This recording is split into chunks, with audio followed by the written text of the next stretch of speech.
Well, hey there, everyone. Happy Tuesday to you. If it's Tuesday, 4 p.m. Eastern, I'm here with you. I'm Donna Hoffman, the Interior Design Advocate, and your advocate in all things design.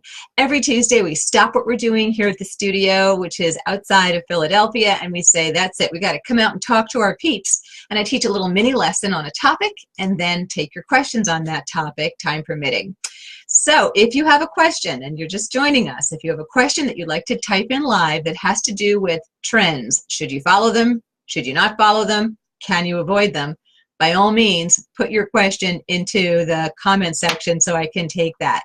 And while you're putting those questions in, I do want to let you know that in a little while, I'm going to be announcing the winners of our contest. We recently had a fantastic Decorating Genius System Beautiful Design Awards. Oh my gosh, you should have seen the gorgeous submissions we got. It was so hard to narrow it down to the top 3. So we'll be announcing those in a little bit. Oh, and I also am posting for your reading pleasure. If you'd like some great design hacks using design trends, I'm posting something for you there, a link to two pieces of content, actually. One's about design hacks based upon the gorgeous Kip Space Show House that just happened, things that you can use in your own beautiful home to beautify it further.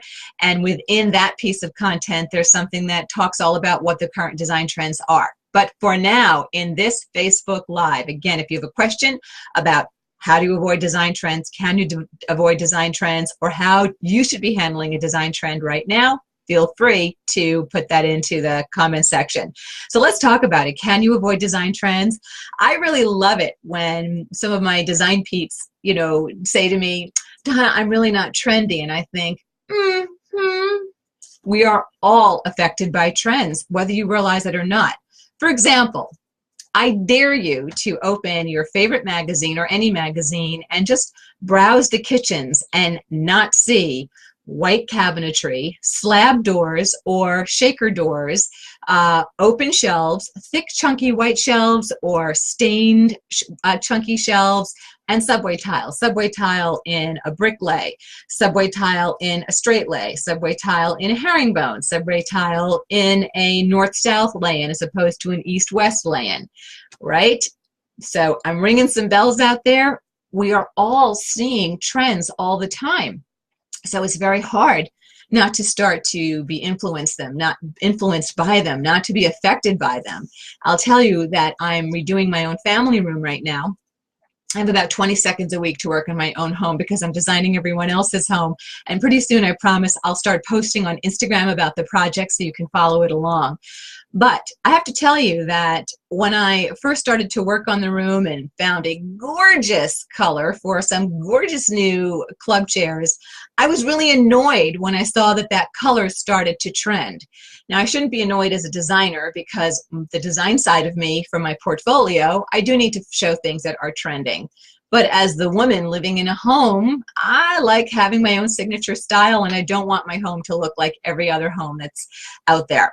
So I'll say this to you now, if you really want to do things in your own flavor, to your own design fingerprint, you don't have to go bananas with the current trending colors. You can, but you don't have to.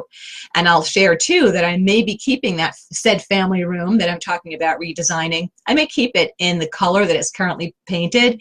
And I was really annoyed to start seeing that that color is starting to trend again. It happens to just be a color that I love and love living in. So you can't really avoid the trends as a consumer of design because you're seeing it. You're seeing it on your Instagram feeds. You're seeing it in all of the magazines. And then there's all this Me Too stuff that starts to happen. And not even just Me Too stuff. We have clients who come to our luxury design company who look at our portfolio and say, I want that dining room, that exact beautiful room that you did for someone else. Of course, we won't do the exact, but we will do a flavoring that has that same essence. So people start to see things, they like them, they start to recreate it in their own home or ask design professionals to recreate it in their own home.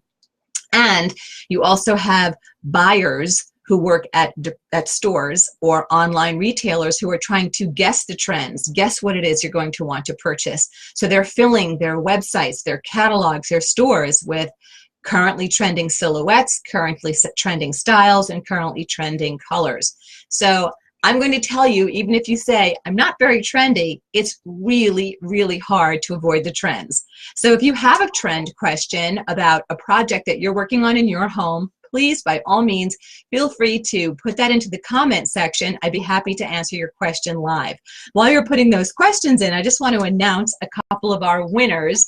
We had a fantastic time with a design contest here at the Interior Design Advocate. Oh gosh, do you hear that dog barking? I hope you don't. Our neighbor did a rescue, which I love that there's a rescue dog being saved, but this dog's a yapper. We just call him Sparky, and I hear him yapping in the background. Katie, you hear him? Oh, it drives me crazy. But other than that, I'm a very loving, pet-loving woman, but just this yapping is making me a little loopy. But anyway, so to tell you about the winners of this contest, we're going to be posting pictures, before and after pictures. We'll be posting an album sometime either tonight or tomorrow, but I just want to give a shout out of congratulations. An honorable mention went to Tatum Croft for a beautiful home office that she did. She created a home office by taking the second-story space of her two-story foyer, and she converted it into an office using Decorating Genius system. Oh my gosh, how proud am I? And we just love the result. I also have an honorable mention shout out to Susan Bea for a beautiful bathroom that she did using Decorating Genius system. And I got to tell you, she also did a lot of the work herself with her husband. Very, very impressive. So honorable mention there as well.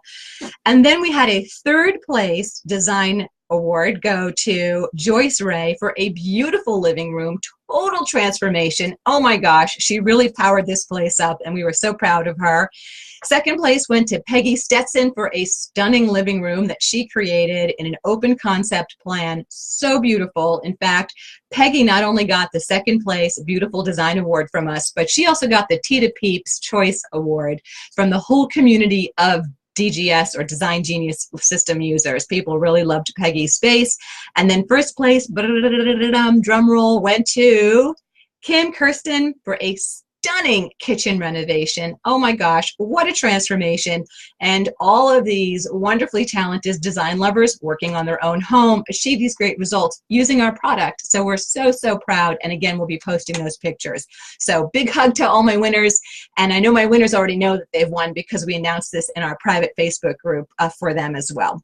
Alrighty, so if you have any questions about design trends, I'm glad to answer them. We're talking about whether or not you can avoid design trends. Should you avoid design trends? Don't worry about following the trends if that's what you want to do, and don't worry about bucking the trends if that's what you want to do as well.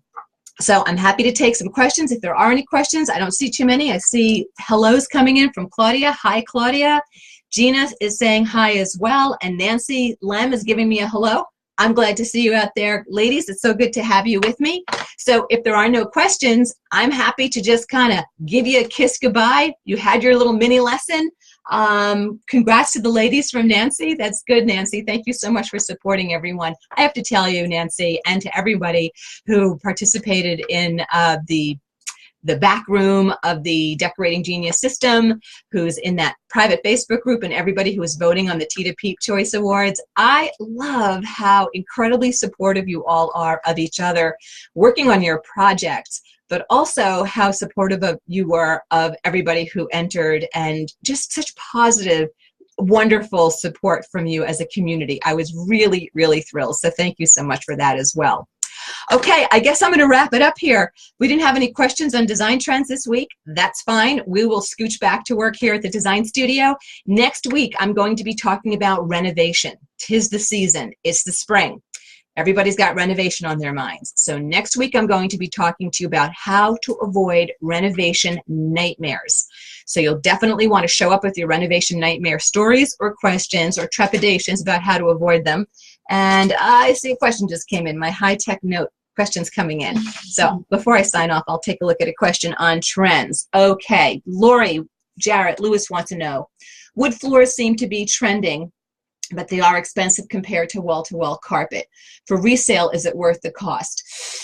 Okay, Lori, you are absolutely correct. Wood floors are quite a bit more expensive because the material is more expensive and also the labor to install it. Way more labor, way more time consuming than just rolling out some wall to wall. Lori, what I'd want you to do before making the decision is look at what's called the comps in your neighborhood. Comps is a real estate term for comparable properties. I want you to do some Googling and find out what the comps are selling for. And I'd even like you to have a realtor come in and look at your home and say, hey, if you were to put this on the market, what do you think we would list it for? And then I want you to think about where your mortgage is. If you have one, are you underwater? I hope not. Think about how much money you want to put into that home and ask the realtor, do you see homes in this price point selling when spaces X, Y, and Z are in wall-to-wall carpet instead of wood flooring? So yes, buyers today do want wood flooring, but I don't know what your home value is or what the comps around you are, and I don't know if your home is on the more dated side, has not been upgraded for a while, or if you're really looking great, but you just haven't gone into a more pricey flooring. You just want to make sure that you're not going to price yourself out of the market. Either way, you're going to get dinged. You know, if you put a lot of money into the house to bring it up to speed, you may not recoup all of your costs, but if you don't put any money into it to bring it up to speed, you're going to get dinged on the offer price that you get. So I'd love to have you call in a real estate professional to learn more about that. But if you're asking me from a point of perceived luxury, wood flooring is definitely perceived as higher end, at least on the first floor of a home. You can certainly do wall-to-wall in bedrooms in higher end properties and not get dinged on that. It depends on where you are. Uber luxury properties, estate homes, yeah, you're going to want to see wood throughout the home. But there's still definitely a lot in what's considered the luxury end, where the upper floors and even lower, if there's a sub-level like a basement, can be in a carpet, and you won't get dinged on that. So I hope I answered you well on that. If you have a follow-up question, please feel free to put that in. Melissa wants to know, what would you suggest for a kitchen backsplash that is not too trendy, for a neutral kitchen with white cabinets and gray what, Melissa? Oh, Melissa. So it's very hard for me to design for you, Melissa, without seeing your pictures. Design is, there's a reason that design takes so many hours when designers do it. There's so much detail that we drill down into to make sure everything has a cohesive feeling. So what do you want to do with your white cabinets in gray something? I don't know what the gray something is. Your furniture, maybe, your bar stools. If you don't want to go trendy, then you want to avoid all the subway tile. But what you can do, if you want to kiss that trend but not be totally wedded to it, you can. There are some really beautiful, very slim cut stacked stone in the whites and the off-whites that are really quite neutral. And I don't know what your countertop is either, but you can look at some stone options that are still very, very pale, that could be a beautiful backsplash as well, that kiss the trend of subway tile without going entirely that way. You can also run a beautiful stone, a counter stone up your backsplash. Oh, so gorgeous, so classic, not inexpensive. So I don't know what your budget is, but you can do a beautiful Cambria or marble and just go from counter right on up to your backsplash and just have a very clean, simple look. But again, I don't know your design style, I don't know your design fingerprint, and I don't know what the total color palette is or your vantage points from your kitchen into the rest of your home. But hopefully those two ideas will get you thinking along those lines. Okay, we're talking about trends. Should you use them? Can you avoid them? And I'm taking some questions about trends right now.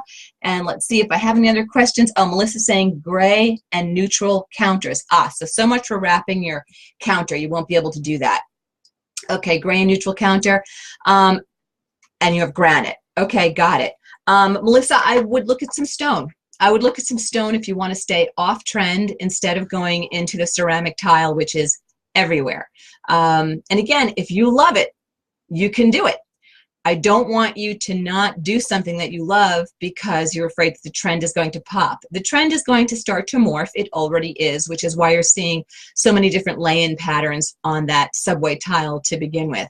I saw some gorgeous tile at the Architectural Digest show.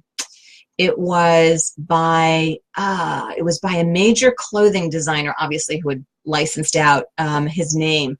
But it was beautiful, kind of storied tile. It had like an interesting vine to it that really wound its way through the entire tile as it stacked into the wall.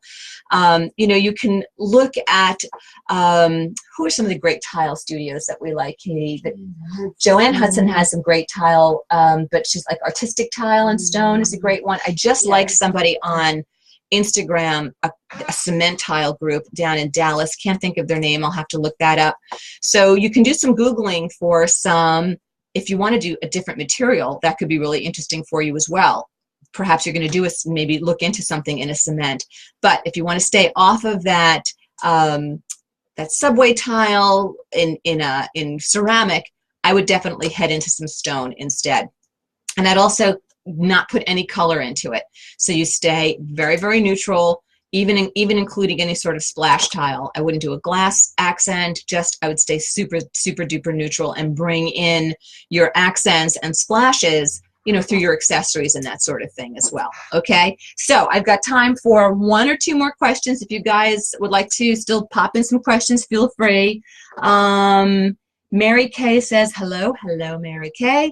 For outside lighting fixtures, what color finish is best for harbor gray siding with white trim?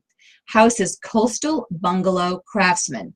I don't know what harbor gray siding is, and I'm always so flattered when you guys give me paint names and paint colors and trim colors and now siding colors, because you think it's all up here in the old designer brain-a-runio, but honestly, it's not. It goes in and out as I work on my next project. But you've given me some good information, Mary Kay. So your house is Coastal Bungalow Craftsman. Not sure if oil bronze would work. Oh, yeah. Oil bronze would be perfecto, especially if you're craftsman in bungalow. And you'll have some really nice lift off of that gray. And that harbor gray, I'm assuming that's a light to mid-gray. What I want you to think about, Mary Kay, is how the color behind something either pushes the thing in front of it or absorbs it.